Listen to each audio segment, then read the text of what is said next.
première ministre Judith Suminwa Tuluka, accompagnée de quelques membres du gouvernement, a déposé auprès du bureau de l'Assemblée nationale le programme de son gouvernement en vue de son examen par la plénière. Ce programme a été conçu pour répondre aux 6 paliers du programme du président de la République, Félix Antoine Tshisekedi Tshilombo, dévoilé lors de son investiture en janvier dernier. Un programme focalisé sur des actions liées à la création de plus d'emplois, à la protection du pouvoir d'achat des ménages en stabilisant les taux d'échange, à la sécurité des populations et de leurs biens, à la poursuite de la diversification de l'économie, à l'accès aux services sociaux de base et au renforcement de l'efficacité des services publics. Je suis venue aujourd'hui accomplir mon devoir constitutionnel en déposant le programme du gouvernement sur la base duquel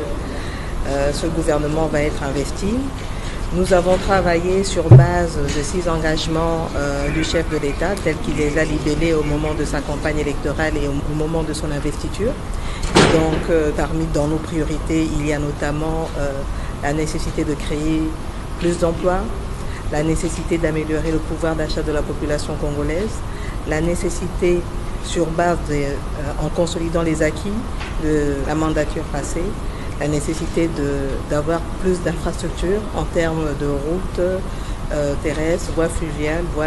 aériennes, chemins de fer, nécessité aussi d'améliorer les questions en rapport avec le renforcement des capacités humaines. Donc là, on va toucher notamment au renforcement de l'administration au niveau de la fonction publique notamment, plus de justice, un meilleur accès à la justice et aussi une amélioration du climat des affaires avec notamment un accent sur la corruption, la lutte contre la corruption et sans oublier la nécessité aussi de travailler sur les questions environnementales parce que comme vous le savez aujourd'hui, le changement climatique a un impact sérieux sur le monde entier et nous en RDC nous sommes impactés, notamment rien qu'à voir ce qui se passe aujourd'hui avec la culture du maïs, nous n'avons pas eu suffisamment de pluie et donc tout cela sont des questions sur lesquelles